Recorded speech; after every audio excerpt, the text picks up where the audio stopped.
This is the first year since the beginning of COVID that we've been handing out the rolled poems again. And I was at the Central Library this morning, and I can tell you, everybody was really excited to see our Poem in a Pocket Day shirts back that say "Got Poems," and to see the rolled baskets with the rolled poems and everything in them.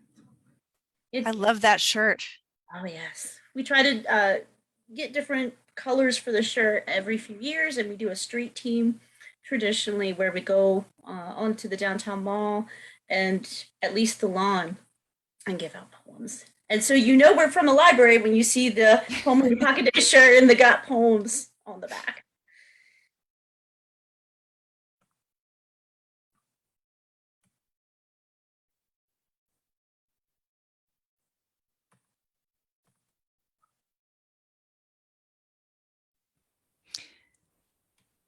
Brittany, would you like me to read a couple of poems from the book while we're waiting for Tasha to come back on?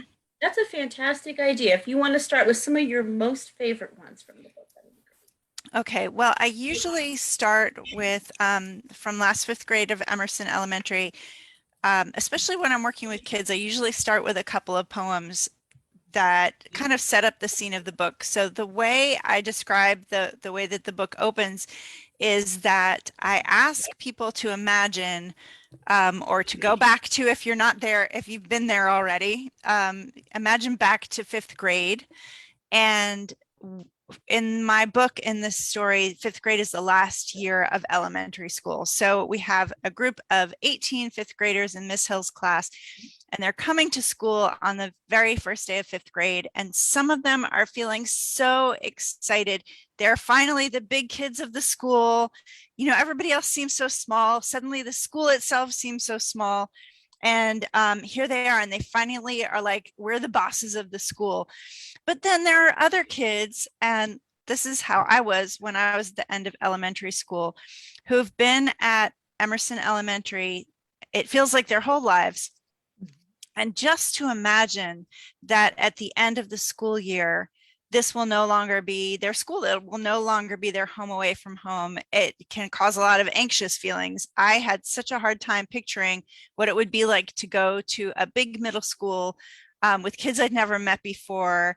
And, you know, the building that I went to middle school in, it was split into 4. So you were on a team and you never saw the other kids from the other teams. And it was just like the whole thing boggled my mind.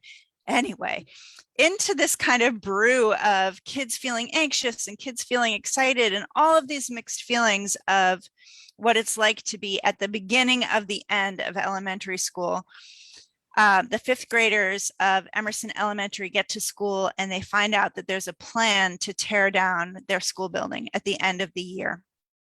So the central story of the book is really about what these kids decide they're going to do about it. And I will first introduce you to George first, who has a very clear idea of how he thinks he's going to handle this situation. This is a free verse poem and it's called History. George says, "My name is George Washington First. Don't laugh. My parents are history teachers. They met at George Washington's house. It's a museum called Mount Vernon. Vernon is also the name of our cat who lives with me and my mom. My dad doesn't live with us. He moved out and took half the furniture, so probably we won't visit Mount Vernon on my birthday like usual because nothing's like usual. If Mount Vernon is still standing after nearly 300 years, why do people want to demolish Emerson Elementary? School is the only place I can count on to never change. Maybe I'll run for class president. If I'm elected, I'll tell our principal that buildings can last hundreds of years. Mrs. Stifler has to listen to the class president, right? If I save our school, maybe my dad will get it. Some things are worth holding on to." So George has some things going on at home, obviously, but in his mind, this problem is as simple as becoming a politician, an elementary school politician, and raising up his voice to talk to the principal. Of course, he's not going to walk into the principal's office and say, "I am the class president and we should save the school." And the principal says, "You're right, George. I'm going to do what you want because you're the class." No, it's not going to happen. Not so easy. So So easy, right? There Not would also be no book if that happened. If if the character gets their way, there's no story. So one of the first things that happened is George has to face some conflict with his plan to run for president, and the conflict comes in the form of a girl named Hannah. And this is also a free verse poem. This book has poems in many different forms, and these two just happen to be in free verse. And this is what Hannah has to say in her poem, Running for President. My dad says, if this school closes down, we'll get to go somewhere better. My mom's a major in the Army. She says the way to make things happen is to take charge. So I'm stepping up, being a leader. I got Shoshana and Brianna to help with my campaign. Vote for me if you want to say goodbye to bathroom doors that don't shut right, sweating in classrooms with broken AC, grungy windows, grimy desks, basketball hoops without any nets. I can't understand why so many people want to save this rundown old building. We deserve to go to school someplace nice. It's our right. Vote for me if you agree. So one of the challenges of this book was to write the poems in a way that every student voice in the story, all 18, felt very different. And sometimes I used form to get that across. Sometimes it was about vocabulary or shorter lines or longer lines. I used all of the poetry techniques in my toolbox to try to make these 18 characters feel really different over the course of their school year.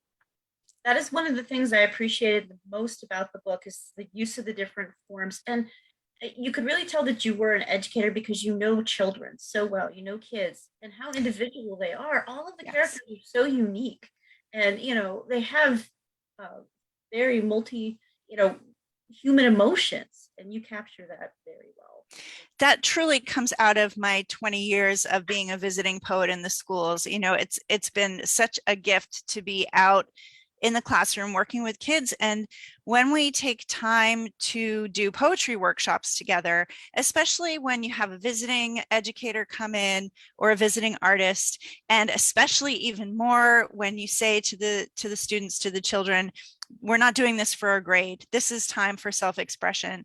The things that they produce, the creativity that they're able to tap into, is something that I wanted to reflect in this book. And truly, I was trying to, like I said, reflect the concerns and the interests and the difficulties that the children who I work with every day go through in their day-to-day lives. And they are younger people, but they are complicated people with a full range of emotions, even in elementary school. And I believe that with my whole heart because I see it in their poems.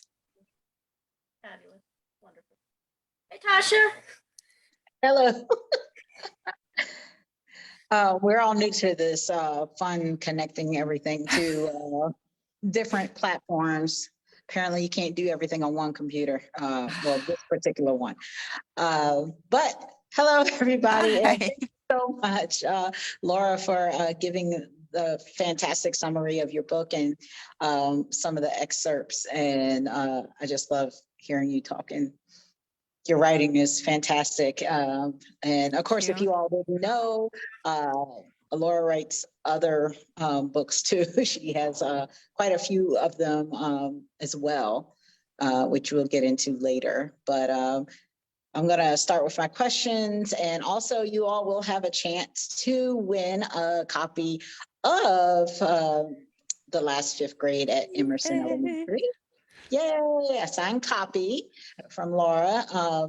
And I believe we're going to be giving away more of those too if you come tonight to the Poetry in the Park. So, yay. So I'm asking these questions from some point of views of some people might want to know, Laura. What made you get into poetry and become an author? I identified as a creative writer from a really young age. I always tell kids that my very first piece of published writing was in second grade. when my short story Snow Flurry appeared in the PTA newsletter. When I was in second grade, I thought flurry was a synonym for blizzard. So in this snow flurry, people are buried in the snow. It's very dramatic. But that was my first publication. And I think that a lot of things happened for me that made me into a poet or have a poet's point of view from a young age. And one of the most important ones was I grew up in a household that was very multicultural. So my father is from the Bronx in New York and is Jewish. My mother is from Nottingham, England. And when I was a little girl, up until the time I was 5, we had family friends who sent their sons from Thailand to live with us. They were in middle school at the time. So they were my big brothers. And I really, in looking back, I think that being a young child acquiring language at a time in my life when there were so many different accents, so many different ways of using language, it just tuned my ear. And you'll see a lot of my poetry is similar to the last 5th grade, where it's poetry, but it's poetry of a character expressing themselves. So what we would call a persona poem, where the author is taking on the voice of a character and expressing who they are through poetry.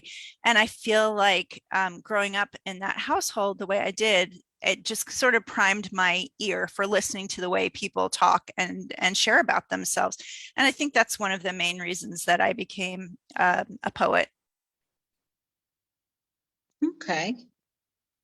That's pretty cool. I mean, you have definitely a diverse background there and a lot to work from. All right. So you mentioned the one poem a couple before when Tasha was doing her technical difficulties.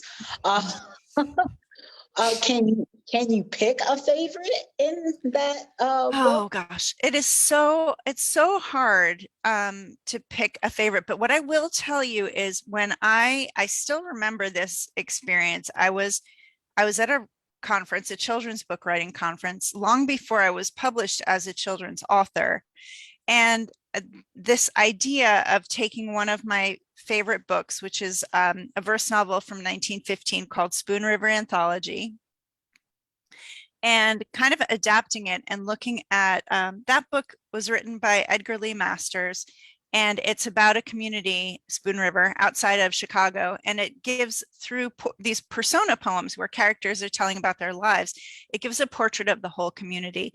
And my son was in 5th grade at the time, and I had the idea of doing a similar thing with a 5th grade class, is using the characters, the people in the class, to show how a classroom can be a community. So I have this sheet of paper from when I had this like lightning bolt idea and all of the things I sketched on the paper. And only one thing from that piece of paper ended up in the final book. And it is a shape poem written by a character, written in quotation marks because I wrote it, of course, but written by a character named Jason Chen. And it looks pretty much like this. This type of shape or concrete poem, there are a couple different ways to do a shape poem. And one of them is to just kind of use the words. There's a very famous poem like this called Apple by a German author. And all it is the word apple, apple, apple, apple, Apfel. But can you guess what one little tiny word is different in that apple? What might you find in an apple that would be a surprise? I don't know. A worm? It's a worm. So it's like the apple is completely full of the word apple, except for one little tiny word that says worm. And so anyway, I borrowed from that poem. And if you look really closely, right over here, this character is hiding a secret in the shape of a little heart is somebody's name. So he's hiding the secret that he has a crush on someone.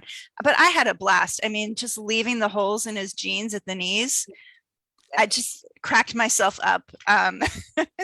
So that was really fun for me. But like I said, that is the single thing that made it all the way from the very, very beginning of the process to the final book.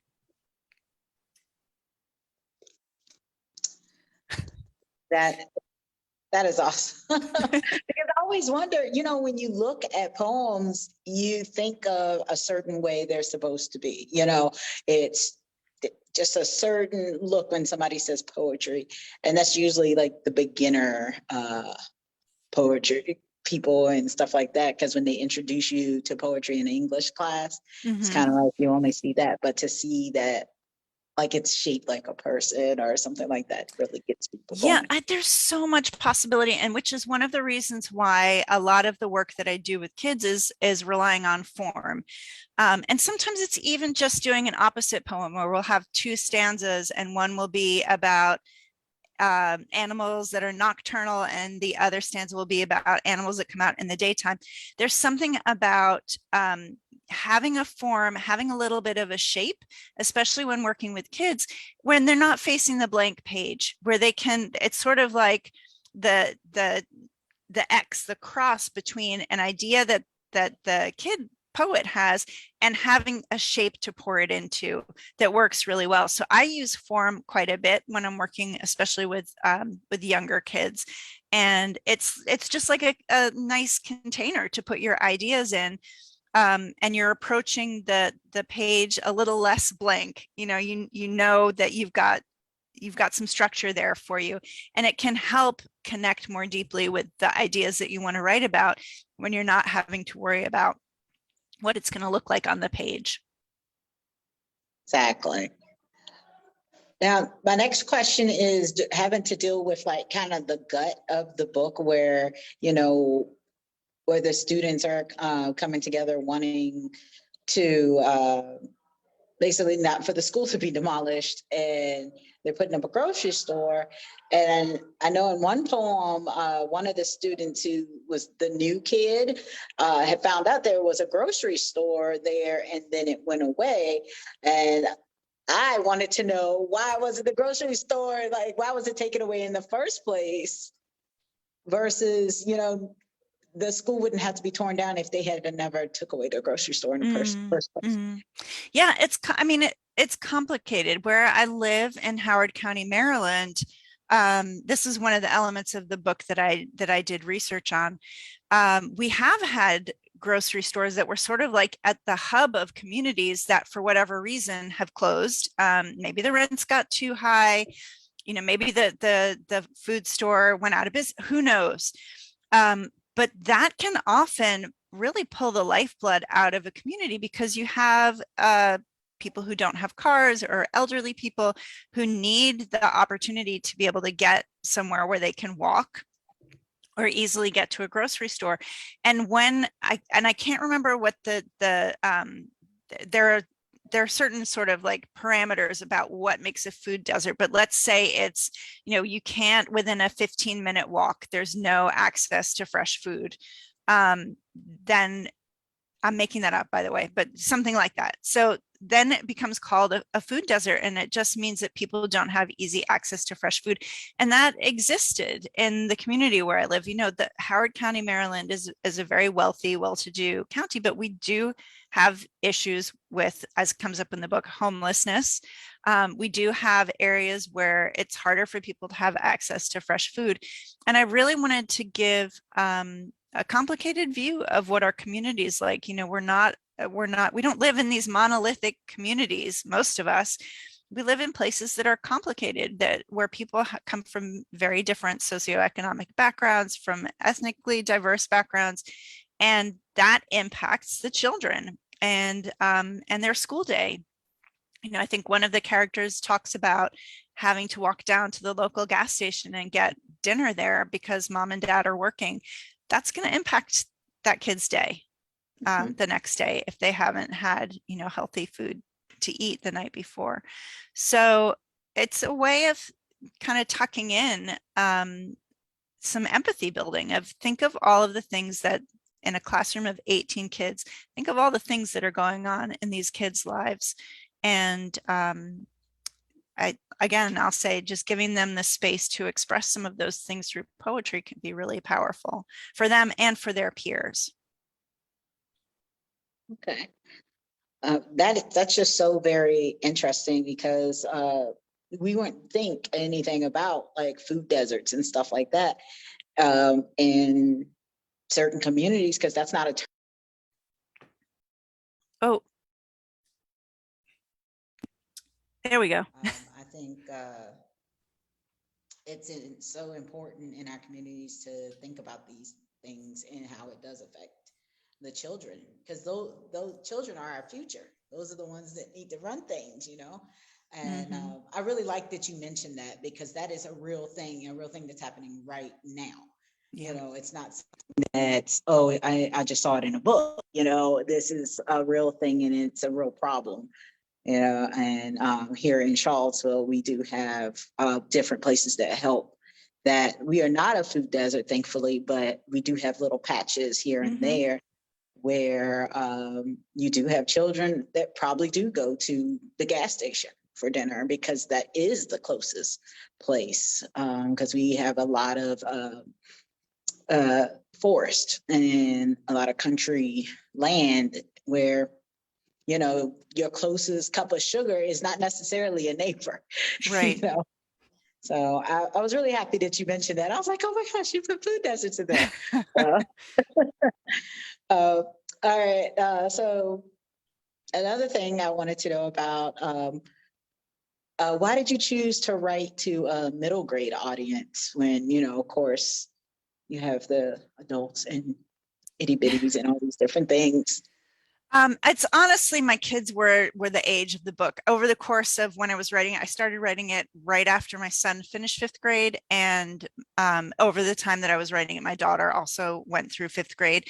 And it's also, I tend to teach in my work as a poet in the schools. I started my career as a high school educator, but I've been a poet in the schools much longer, and I tend to work with upper elementary and middle schoolers. So I'm really writing for the age of the kids who I work with most frequently. And that was the reason why. And I just have to put a plug in for my middle grade author friends. I have to say, since becoming published as a middle grade author now 6 years ago, the middle grade authors are the nicest people on the planet. It is such a wonderful community, and just a group of people who are very supportive of each other, and also genuinely have that, you know, they're caring about kids, the children that we write for. So I have enjoyed being part of the middle grade community so much, and learning from other people also has been just wonderful. So yeah, that part has been a lot of fun. I've made tons and tons of new friends through being a middle grade author. And also, I will be honest with you, Tasha, I don't want to deal with the kissing. So I don't know if you'll ever see a YA book from me, because it's just no.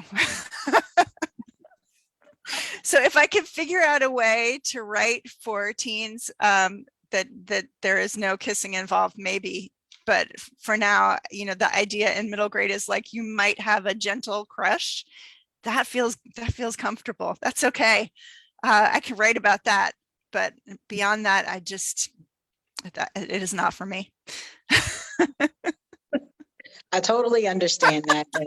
I think sometimes when I read some of the middle grade stuff that's like almost YA or there, and I'm just in my mind, I'm like, kiss, just kiss, just kiss. But they don't, because it's where they are. And I'm like, oh, that's right. This is what I'm reading, you know. But at the same time, I like reading books that, you know, they're enjoying being kids. Yeah. You know, and you kind of remember being like that. And I like some of the poems do talk about crushes. Yes. And liking someone that you thought, you know, you could never say anything, kind of that last chance kind of deal. Yeah. So I really love that about these. It's just like, but in middle grade, I think it's just what I love, especially about middle grade, is many times the stories are they're stories about kids who sort of have one foot at home and one foot kind of stepping into who they're going to become. And so we haven't sort of lost that influence of home and parents and family yet. And yet the kids in these stories are starting to think about who do I want to be for myself? And to me, that's a very it's just a very interesting time in life that, they haven't quite made that full break of independence yet. They're still, they still want to be part of the family and the home life, but they also, they're starting to really express who they are as individuals. And yeah, that's one of the other things I love about middle grade. Awesome. All right. So back to the poetry. As far as writing in verse versus writing prose, which is like everyday language, trying to use better jargon here, which is easier because I know with, take down and come to the table, those are not in verse, So well, I find it easier to draft in verse. That's sort of like my natural way of expression. That's what I go back to. But I tend to be led by the character's voice. So for Takedown in particular, the Takedown is a book about the first girl on an all boys wrestling team. And the girl's voice, she has a lot to say. She has a lot to say, and the white space of a poem could not contain her voice. So that character, Michaela is her name, that's part of the reason why that story ended up in prose, although there are a few poems in the book because her wrestling partner, Lev, who's the other narrator, is a poet and writes poetry in that story. It really just depends. I'm working on a book now that I tried really, really hard to write it in verse, and it just wasn't working. So then I had to go back and revise it into prose. It's a matter of feel for me. I really admire people who can write, different things, different genres in verse. And I'm hoping I'll have another verse novel someday. I do have a book of poems coming out next year, but it's not narrative. It's called Welcome to Monsterville. And it's about big feelings, but it's not a novel. So I keep trying, and maybe someday I will, I'll unlock the code again for writing a verse novel. You never know. I mean, it just depends on what happens in your life sometimes. Yeah. Sometimes books will speak to you. Right. Come on out. I'm very interested in what will happen in the future to what kids now will think of the pandemic and what kind of poetry will come out of that. Yes, I do too. I don't think we haven't seen, there are a few picture books that have come out about the pandemic, but I don't think we've seen any middle grade yet. But it would, if you think about how isolated everybody felt, how people struggled with communication, I could see that being a good fit for the kind of the stopping and starting that you can achieve in a poem. So I'd love to see that. I don't know if that book is in me, but hopefully somebody else will have one. Hey, you never know. You never know. So you talked a little bit about with Brittany, how when you had to come with all these students have a different voice, in here. I have no idea how you could come up with so many different voices in that classroom. I mean, even one student is still learning English and she speaks Spanish. And that was it was surprising and refreshing as well. And it was just like, oh, cool.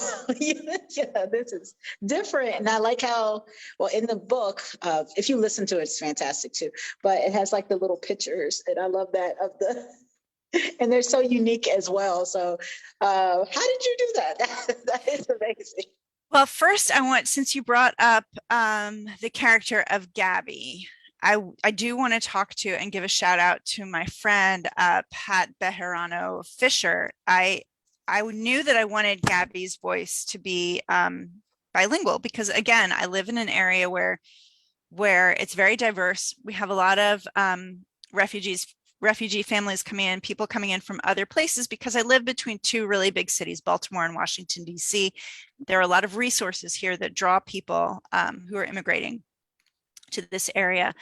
But I knew that this was not something I could do and be realistic with on my own. So I asked Pat, I hired Pat actually to help me with the translations of Gabby's poems. And it was very interesting because I drafted Gabby's poems first, and then Pat is a poet and a translator. So she translated Gabby's poems into Spanish.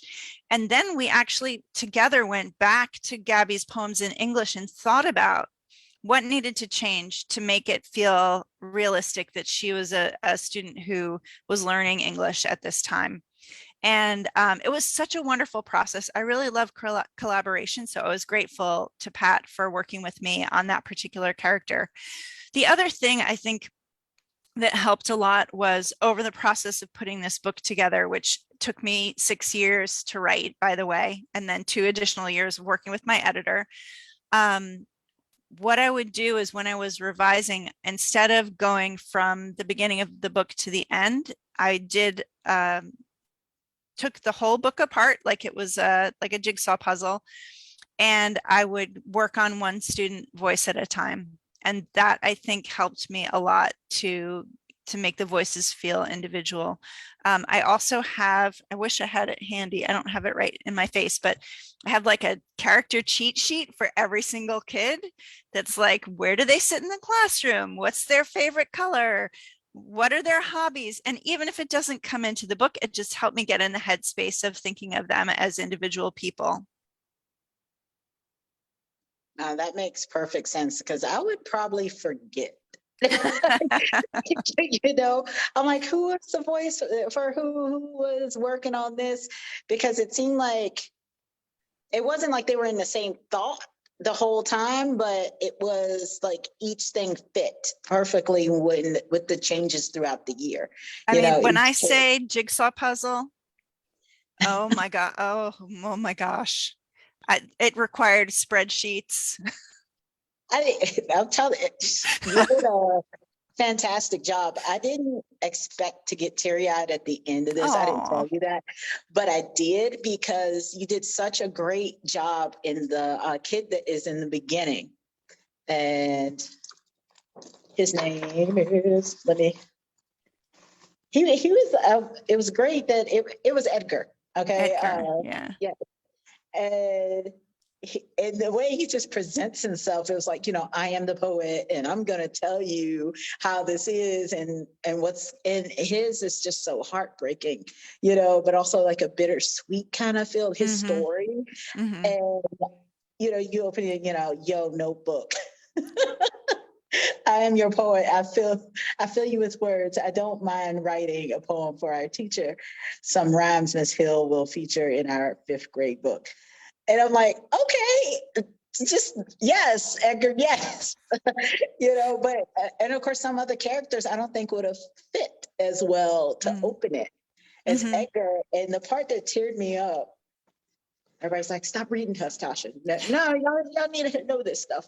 At the very end, and I felt like I wasn't ready to say goodbye either. The part says, I know you'll be waiting in the dark, a quiet spark, so I'll never forget a 5th grade boy named Edgar Lee who loved poetry. And see, it's already getting me I'm starting to get teary-eyed too. You know what the storyline that really gets me, and it was a kind of a late addition, is Brianna, the character who's homeless. And her thing, she talks about having to deal with hand-me-down clothes, but she's very stylish, so she embellishes and fixes up the clothes. She knows how to sew.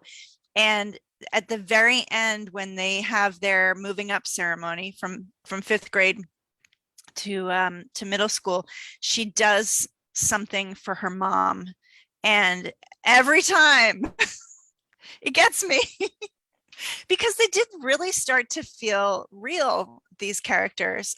So that's the one that I'm just like, she did that thing for her mom. And like I didn't. I mean, you wrote it. Like, these are your babies. I didn't get as close with them until I found out more personal stuff about them. more like, oh, this is a classroom full of kids, some want to go on to the next school and they're fine with it, but a lot of them are not fine with it. And I like how the one was just like, don't tell nobody kind of deal. And you're like, oh yeah, I remember when I was that person that didn't want to, you like see yourself in one of these characters. And I mean, you did a phenomenal job. I mean, thank hands you. down. Thank you. I hope so. Yeah. I'm just, the book has taken on kind of a life of its own. Every once in a while, I'll hear from a kid who, is going through a school closing and expressing how hard that is. I think when I was researching it, what I found out is that very often when a school is closing, it's just like the powers that be will say, okay, school is closing and you're going to this school instead, and everybody's just supposed to go along with it. But there was one school system in the Philadelphia area that they really understood that this was a loss. This was a point of grief for the students, that their school was closing. And they invited the students, and there were teens and elementary schoolers, I believe, to do an art project. And they were creating art around their feelings about their school closing. And there was an art exhibit. And I felt like that is the way to do it. If you have to close a school, for all of the talk about like, our school is a community, we want parents in the school, our school is a community. And then as soon as somebody decides the school's got to close, they don't want to hear from the community anymore. This is the decision. So what this school system did is really say to the kids, yes, the school is closing, but we understand that you're grieving. We understand that this place is important to you. And we're going to give you the space to talk about it or to express these emotions. And to me, that was like, such an important thing that they did. And I wanted to sort of show that Miss Hill, the teacher in the story, is kind of doing that through poetry. She's giving the kids the space to express what they're feeling about this idea that their school could be shuttered. Most definitely. Makes you all want to Miss Hill. I mean, she just sounded like such a cool teacher. And of course, another one of the students did talk about that, how, don't go away, and don't worry, everybody, we are not giving away this book. It just sounds like I am, but it's just,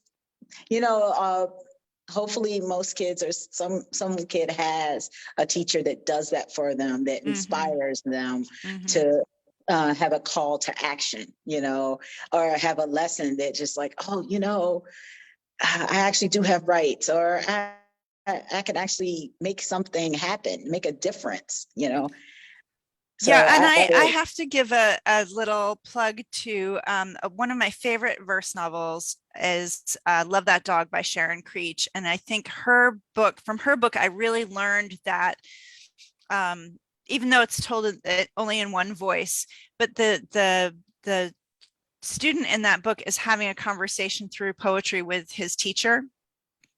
And I think her name is Miss Stretchberry, if I remember correctly. But we never hear from the teacher. We only hear from the student. And so Sharon Creech really showed me what was possible, that you could, through the student's writing, you could show the power that a teacher has, even if that teacher never actually speaks in the book. So I would highly recommend Love That Dog and really anything by Sharon Creech. Yeah, I think she has a new one, and in the first couple pages, I was hooked. I had to put it down because I was at the desk, and But and talk about crying from a book, Walk Two Moons. I listened to that in my car, and I was like, I should not be driving right now because I can't see, because I am sobbing. Exactly. Audiobooks are fantastic sometimes, but sometimes you have to just turn it off. It's like, I'm not ready for this right now. And, it's just surprising that how words can really just reach you and just get into your heart and just dig in and yes. All right. So if somebody wanted to get started, where do you start them out if they want to get started in writing poetry or their own little book of poems? How would you recommend they start? I mean, for me, everybody's different, of course. For me, One of the things, hang on just a second, allergies. Mhm. My throat's really dry. Okay. I've had so much support from my local writing community. So I'm a member of a group called Maryland Writers Association. I know there's a poetry association in Virginia, where you are. Maryland Writers Association for Children's Book Writing, Society of Children's Book Writers and Illustrators. I just talking to other people who share your interest in language and in getting started with writing is such an important part of it to me. You also, through the people in your writing community, you'll learn about classes or workshops you can take.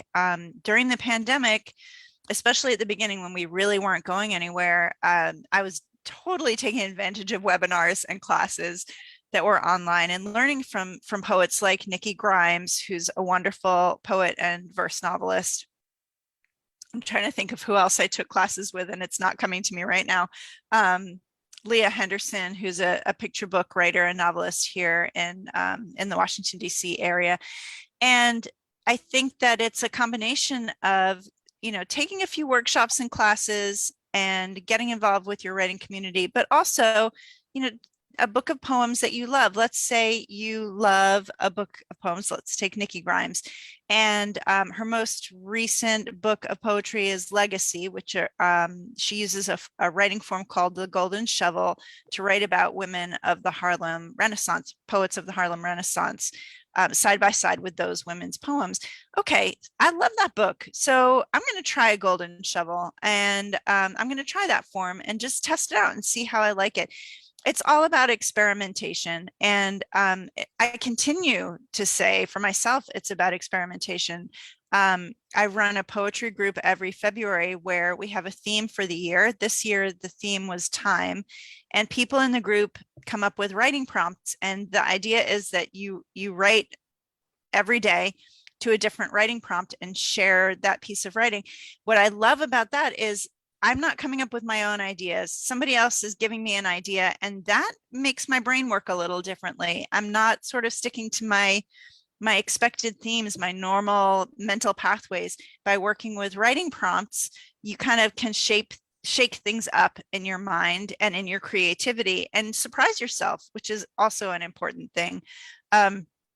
So what did I said? A lot of things. I said, get involved with your writing community, take some workshops or webinars, and find a book of poems that you love and borrow from it, and, emulate it, steal from it, and build your confidence in that way. That works. I think that's like the best part of just like flattery by itself, to be able to like emulate anyways. So, I mean, some of the best authors will tell you, I got inspired by this person. I got, this person gave me the freedom to be able to be okay with this. Yes. So I think that's fantastic advice. We borrow things all the time at the library. I mean, standing on the shoulders of giants, right? We have to acknowledge that we have these teachers, and our teachers sometimes are just the people who we read, whose work we admire so much. But they are also our teachers as much as if we were taking a class. Yes. I mean, poetry, reading in verse is just like, you forget that the way it's written, and especially if you're doing a narration where you're just you're telling a story, and going through yours and several others, like you said, Nikki Grimes and Kwame Alexander. I'm not sure, everybody's not coming into my mind right now. Different ones like that really, you're like, oh, they're writing about everyday things that I'm going through too. It's just written in a different format. So I thought that was awesome, that just the way you did that. So, and just telling people how to do this. Yeah, and I think Kwame Alexander's books are such a great example. I feel like one of the things that I love most about storytelling in verse is that the way a poem looks on a page and the shape of the poem, the line breaks, you know, where we decide to stop and ask the reader to move their eye to the next line, it creates a kind of music. And so you're hearing the character's spoken voice in a different way, because the poet is building in these sort of like pauses and moments of emphasis and things like that. When you look at the opening page of Kwame's book, The Crossover, it's almost like a script for how you should hear that character's voice in your brain. And I think that's what part of why verse novels are so appealing is it is like having that character's voice in your ear in the way that the author presents the poem on the page for the reader. I agree. Also, I feel like they're less overwhelming, kind of. That blank pages, you know, that the space in them makes you feel less intimidated sometimes, because I come from the school of how long is the book, you know, Right. back in the day. Now we don't have that problem so much, but it was like, is it 100 pages, you know? But with verse, you know, it opens up a whole different world there. You're like, oh, and before you know it, you've read 200 pages in no time, and you just didn't realize that. Yeah. And on the flip side of that, sometimes their authors lean on verse when they're writing about experiences that are difficult and traumatic. I'm thinking of Jason Reynolds' Long Way Down, which is one of my favorite verse novels. Right. And the white space of a poem in that book, it allows you time as a reader to absorb all of the difficult things that the main character has been through and is sharing. And because you're not presented with this sort of like forest of words that you have to fight through, you know, you're given it in chunks, and it, for whatever reason, it's more absorbable in that way, and you can breathe through it, even though it's very, very difficult subject matter. So I think poetry is often a good form for writing about trauma that kids experience. I agree. Jason Reynolds is also one of those that grabbed my heart. In that book, you'll never think about elevators the same again. No. You know, after reading that, and even the way he ended it, and I'm not going to say, but it does have you questioning some things. Absolutely. But you're right. That's like one of my favorites too. So let's see. Oh, we're almost coming around that hour, aren't we, already? But before then, with you were saying how you get your ideas from the environment around you and whatnot. Do you think that there are any other ways that people can look to get ideas for poems, or like through your research? Gosh, I mean, everywhere. Poems are everywhere. I don't even know where to begin. I sometimes I just think about like going for a walk and observing. I have it over here. Hang on. I'm gonna just grab a book. Hang on. Yeah.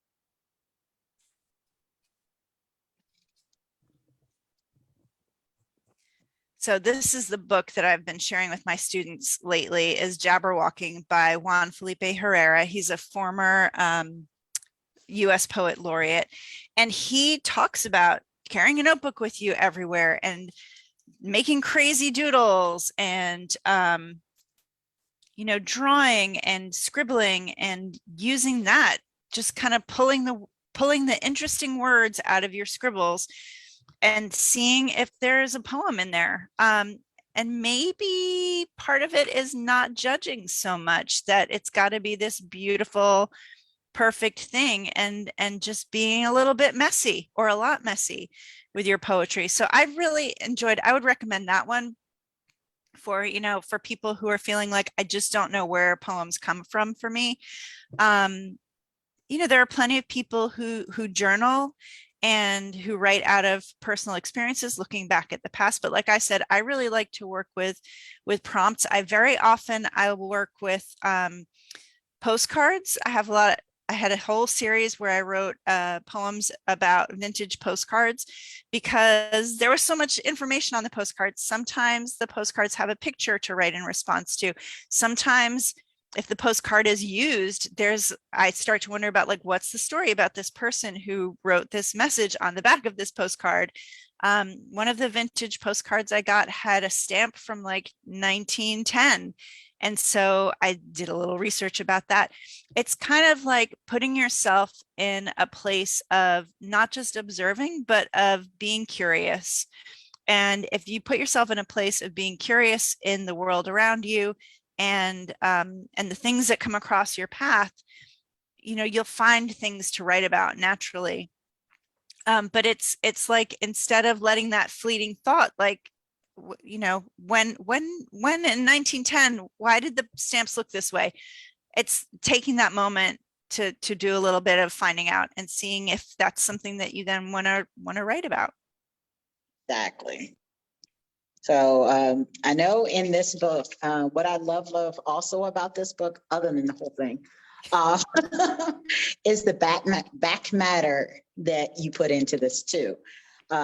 Back matter is like some of the details and explanations. I thought that was great in the challenges that you put in this, and some definitions of what these types of poems are. So each one in here is different, and it's as different as the person that's telling it.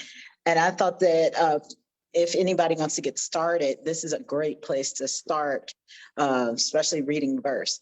And it has the explanation there. But yeah, thank you. I was so grateful when my editor said, I think we're going to do some back matter. I was like, I have it. It's ready. Because I couldn't help myself teaching background. So I had already started to put together, this is a list of the poetic forms in this book. And these are some poetry prompts to try. So yes, thank you, Tasha. One thing that people can do if they want to get started with poetry is buy this book and take a look at some of the poetry prompts at the back of the book and give them a try. Yes, definitely. So one last little question that I'm sure all of our watchers and readers and poets out there want to know: what are you working on next? Oh gosh. So I am working on this book that's coming out next year. We're polishing up Welcome to Monsterville, which I'm really excited about. I am working on a climate fiction novel at the moment that's set on the Chesapeake Bay. It takes place about 100 years from now, and it's been just a really challenging book to research and write, and I hope that someday I will finish it, but right now it's kicking my butt. So those are some of the things that I'm working on. And also I will share that I have my family and I got to be friendly with a family who they're living in Virginia. So they came to Virginia from Afghanistan in the fall, and the husband of the family, the dad, is also a children's book author. And so I'm hoping that eventually he and I will work on a book together. We have some plans about that.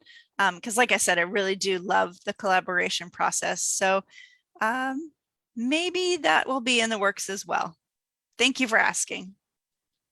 Awesome.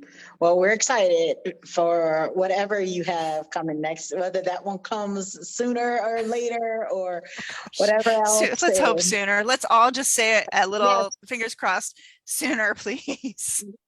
But it has been a pleasure. And I thank you so much for helping JMRL celebrate Poem in Your Pocket Day. We might have to get one of these shirts up to you. I would. Yes, please. Yes, please. Thank you so much for inviting me. Poem in Your Pocket Day is always just a really fun day. There's so many different ways to celebrate it. I'll share with you really quickly right now. One of the things that I've done in classrooms that I've visited is we put blue construction paper shaped like a jeans pocket on the wall, and the kids will tuck little poems in that they've written, and that is just like, it's so much fun.